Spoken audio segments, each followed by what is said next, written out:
ओम शांति। 19 मई 2026 के ईश्वरीय मधुर महावाक्य हैं। सुनते हैं आज के बाबा की मधुर मुरली। बाबा ने कहा, मीठे बच्चे, आत्म अभिमानी भव, चलते फिरते उठते बैठते यही अभ्यास करते रहो तो तुम्हारी बहुत उन्नति होती रहेगी। प्रश्न है, बाप के एक्यूरेट याद किन बच्चों की बुद्धि में रहेगी? उत्तर है, जिन बच्चों ने बाप को एक्यूरेट जाना है। कई बच्चे कहते हैं कि बिंदु को भला कैसे याद करें? भक्ति में तो अखंड ज्योति समझ याद करते आए, अभी बिंदी कहकर मूंझ जाते हैं।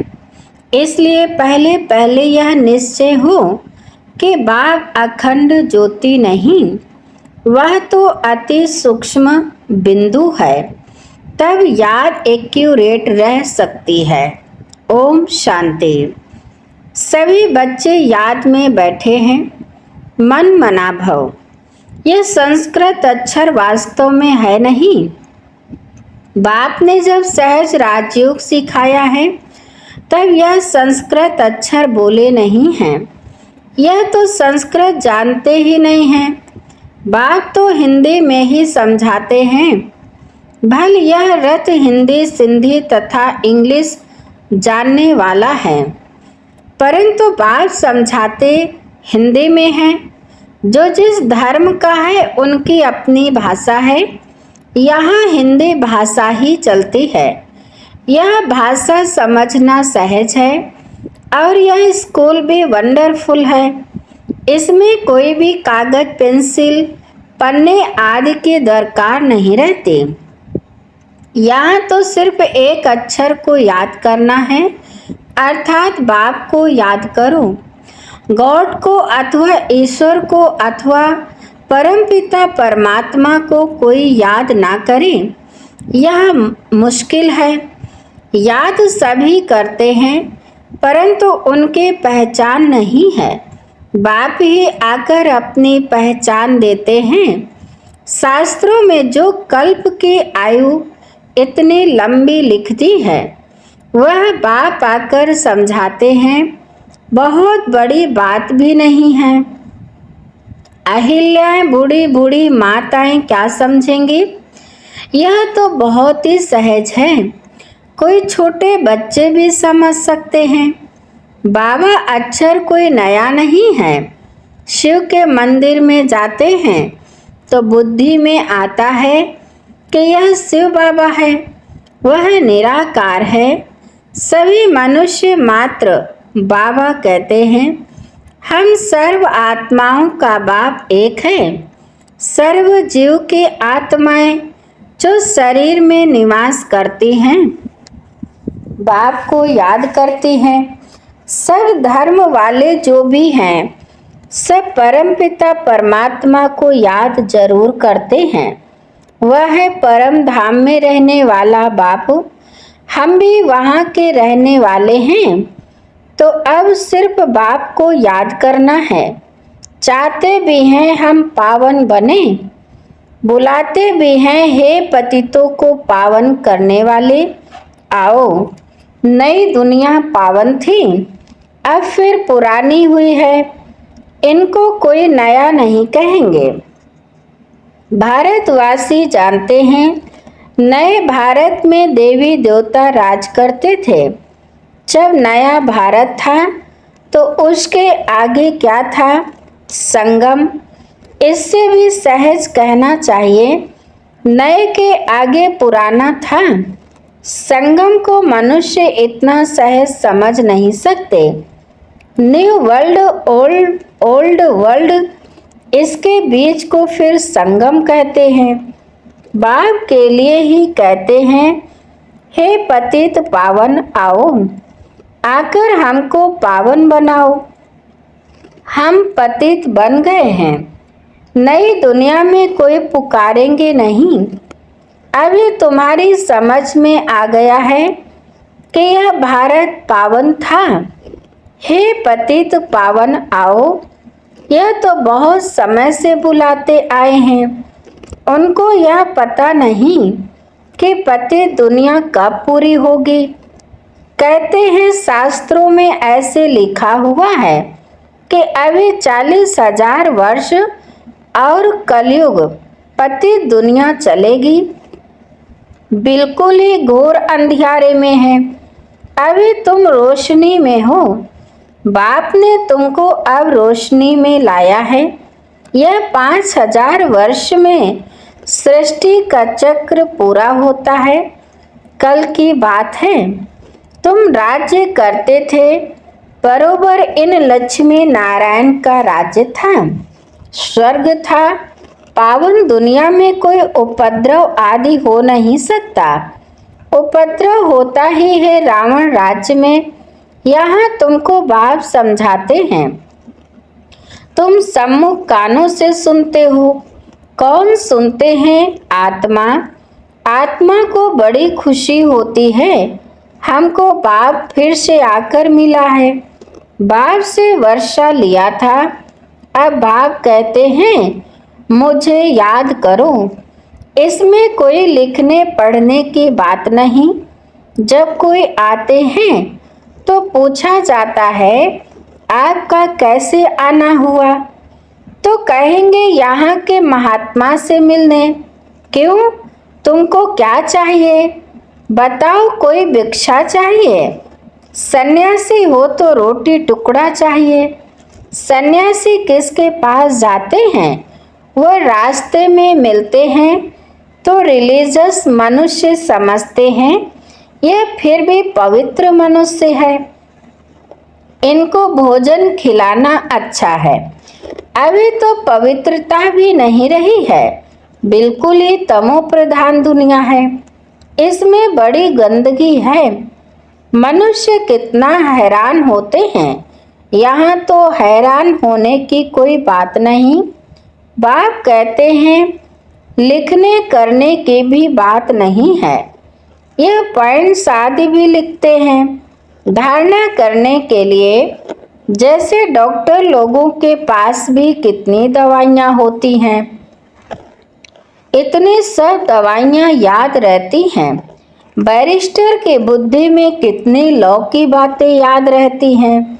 तुमको याद क्या करना है? एक बात सो भी बड़ी सहज है। तुम कहते हो एक शिव बाबा को याद करो। वह कहते हैं शिव बाबा कैसे आएंगे, यह भी तुम्हारे सिवाय और किसको पता नहीं है। ईश्वर कहाँ है? वह तो कहेंगे नाम रूप से न्यारा है, या फिर कह देते हैं सर्वव्यापी है। रात दिन का फर्क हो जाता है। दोनों अक्षर में नाम रूप से न्यारी तो कोई चीज है नहीं। फिर कह देते कुत्ते बिल्ली सब में परमात्मा है। दोनों एक दो के अपोजिट बातें हो गई। तो बाप अपना परिचय दे कहते हैं मुझ बाप को याद करो। गाया भी जाता है सहज रास योग। बाबा कहते हैं योग का अक्षर निकाल दो, याद करो। जैसे छोटा बच्चा माँ बाप को देखने से ही झट गले लग जाता है। पहले सोच करेगा क्या कि हमारे माँ बाप हैं? नहीं, इसमें सोच करने की बात ही नहीं। तुम्हें भी सिर्फ शिव बाबा को याद करना है। भक्ति मार्ग में भी तुम शिव पर फूल चढ़ाते आए हो। सोमनाथ का मंदिर कितना भारी बनाया हुआ है, जो बाद में मोहम्मद गजनबी ने आकर लूटा था। सोमनाथ का मंदिर भारत में नामी ग्रामी है। सबसे पहले तो शिव की पूजा होनी चाहिए। बच्चों को यह सब नॉलेज अभी बुद्धि में आई है। भल पूजा आदि करते आए हो, परंतु तुमको यह पता ही नहीं था कि यह जड़ चित्र हैं। जरूर चैतन्य में आया होगा। तब तो वर्ष वर्ष शिव जयंती भी मनाते हैं। यह भी कहते हैं शिव परमात्मा निराकार है। आत्मा जानती है हम भी निराकार हैं। अभी तुम आत्माभिमानी बनते हो, बहुत सहज है। वह तो हमारा बाबा है, ज्ञान का सागर, सुख का सागर, पतित पावन है। उनकी बहुत महिमा है। ब्रह्मा विष्णु शंकर की इतनी महिमा नहीं है, एक की ही महिमा गाते हैं। अब तुम बच्चे जानते हो, बाबा आकर हमको वर्षा दे रहे हैं। जैसे लौकिक बाप बच्चों का लालन पालन करते हैं, पढ़ाते नहीं हैं, पढ़ाई के लिए स्कूल में जाते हैं, फिर वानप्रस्थ में गुरु किया जाता है। आजकल तो छोटे बड़े सबको गुरु करा देते हैं। यहाँ तो तुम बच्चों को कहा जाता है शिव बाबा को याद करो, सबका हक है, सब मेरे बच्चे हैं। तुम्हारे में भी कोई है जो अच्छी रीति याद करते हैं। कई तो कहते हैं बाबा किसको याद करें, बिंदी को कैसे याद करें, बड़ी चीज को याद किया जाता है। अच्छा, परमात्मा जिसको तुम याद करते हो वह चीज क्या है? तो कह देते अखंड ज्योति स्वरूप है, परंतु ऐसे नहीं है। अखंड ज्योति को याद करना रॉन्ग हो जाता है। याद तो एक्यूरेट चाहिए, पहले एक्यूरेट जानना चाहिए। बाप ही आकर अपना परिचय देते हैं और फिर बच्चों को सारे सृष्टि के आदि मध्य अंत का समाचार भी सुनाते हैं। डिटेल में भी तो नट सेल में भी। अब बाप कहते हैं बच्चे तुमको पावन बनना है तो उसके लिए एक ही उपाय है, मुझे याद करो।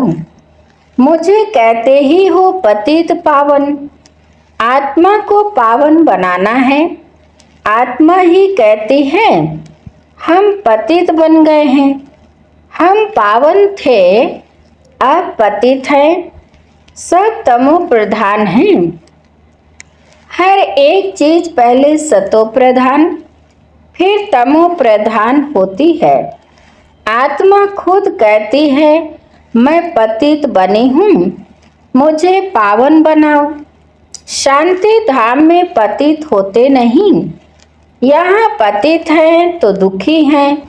जब पावन थे तो सुखी थे। तो आत्मा ही कहती है हमको पावन बनाओ तो हम दुख से छूट जाएं। तुम समझते हो आत्मा ही सब कुछ करती है, आत्मा ही जज बैरिस्टर आदि बनती है। आत्मा ही कहती है मैं राजा हूँ, मैं फलाना हूँ। अभी यह शरीर छोड़ दूसरा लेना है, इसको कहा जाता है आत्म अभिमानी। देह होते आत्म अभिमानी। रावण के राज्य में देह अभिमानी होते हैं, आत्म अभिमानी अभी ही बाप बनाते हैं। इस समय आत्मा पति दुखी है तो पुकारती है हे बाबा आओ। यह भी तुम जानते हो, ड्रामा प्लान अनुसार पति से पावन, पावन से पतित बनते आए हैं। चक्र फिरता ही रहता है। अभी तुम्हारी बुद्धि में बैठा है हमारे 84 जन्म कैसे हुए हैं। अभी यह बात भूलो मत। स्वदर्शन चक्रधारी हो रहो। उठते बैठते चलते फिरते बुद्धि में हमको सारी नॉलेज है। तुम समझते हो बेहद के बाप से हम बेहद का वर्षा ले रहे हैं। बाप बच्चों को समझाते हैं कि तुमको एक बाप को ही याद करना है, बाप को याद करना रोटी टुक्कड़ खाना है बस। अच्छा, मीठे मीठे सिकेले दे बच्चों को। बाप घड़ी घड़ी कहते हैं, बच्चे पेट के लिए सिर्फ रोटी टुक्कड़ खाना है।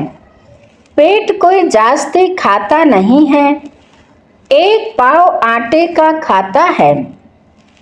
दाल रोटी बस 10 रुपए में भी मनुष्य पेट भरता है, तो 10,000 में भी पेट पालते हैं।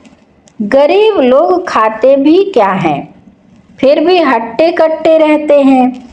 भिन्न भिन्न चीजें मनुष्य खाते हैं तो और ही बीमार पड़ जाते हैं।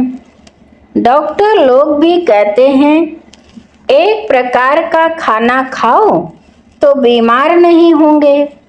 तो बाप भी समझाते हैं, रोटी टुक्कड़ खाओ, जो मिले उसमें खुश रहो। दाल रोटी जैसी और कोई चीज होती नहीं।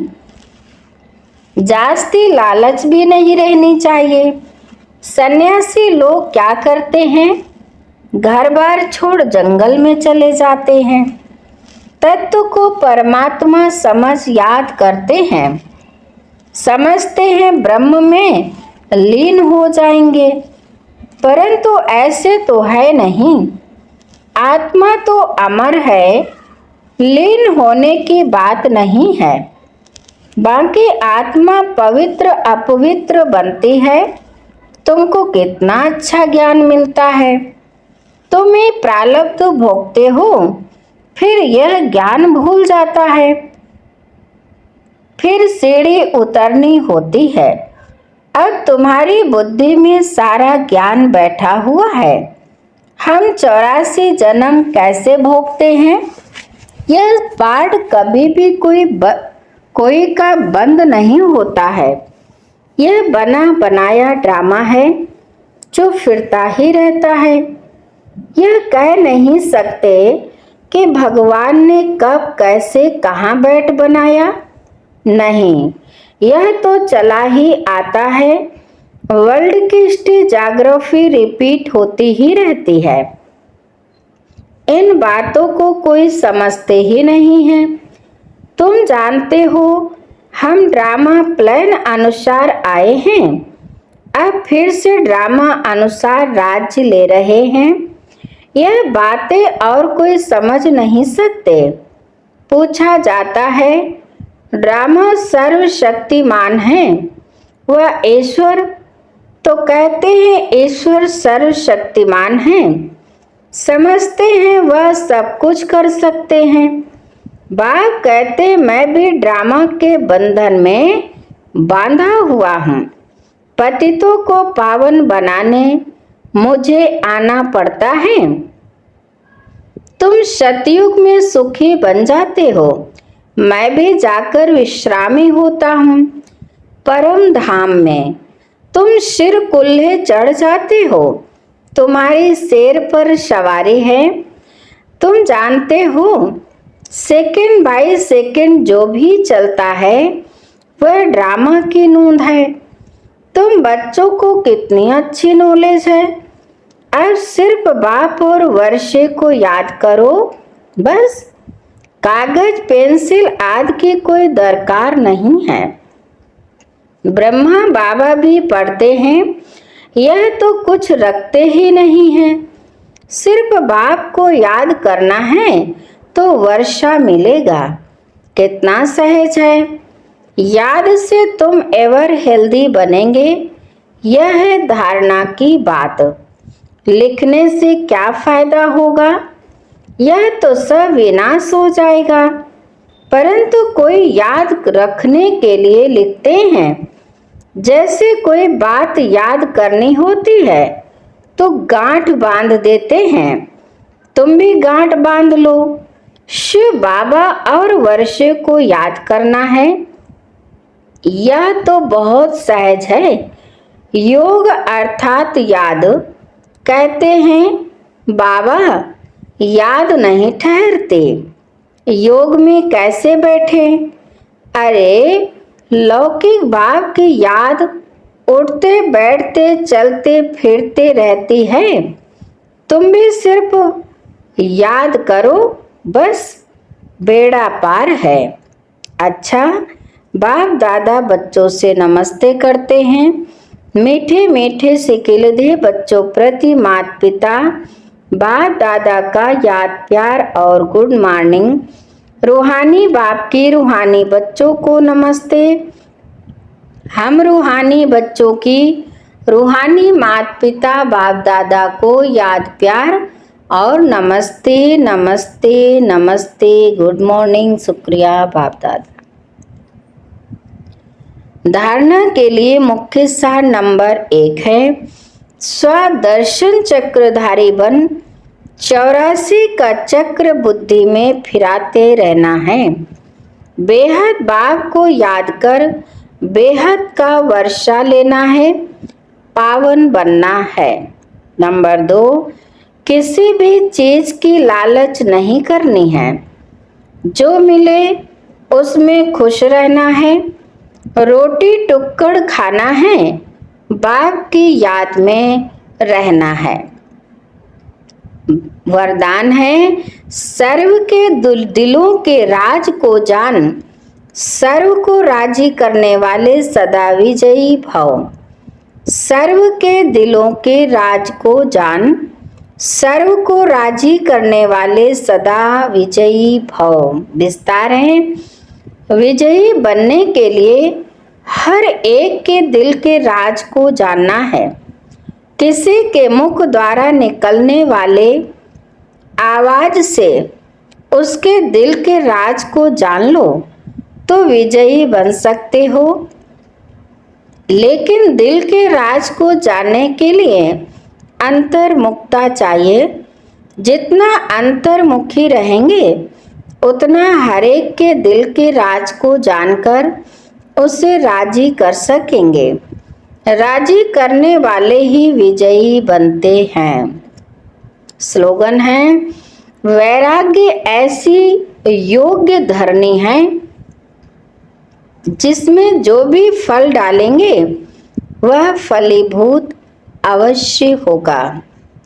वैराग्य ऐसी योग्य धरनी है जिसमें जो भी फल डालेंगे वह फलीभूत अवश्य होगा। अच्छा, आज की अव्यक्त मुरली में आज की मुरली के अव्यक्ति सारे हैं, सुनते हैं। सदा अचल अडोल एक रस स्थिति का अनुभव करो। सदा उमंग उल्लास में एक रस रहने के लिए जो भी संबंध में आते हैं, चाहे स्टूडेंट चाहे साथी, सभी को संतुष्ट करने की उत्कंठा हो। जिसको भी देखो उससे हर समय गुण उठाते रहो। सर्व के गुणों का बल मिलने से सदा काल के लिए उत्साह एक रस रहेगा। गुणग्राही बनो, अवगुणों को देखते हुए भी नहीं देखो। अच्छा, आज की मुरली यहीं पर समाप्त होती है। मीठे मीठे प्यारे प्यारे बाप दादा को दिल से बहुत बहुत शुक्रिया। आप सभी महान आत्माओं को भी दिल से शुक्रिया। ओम शांति।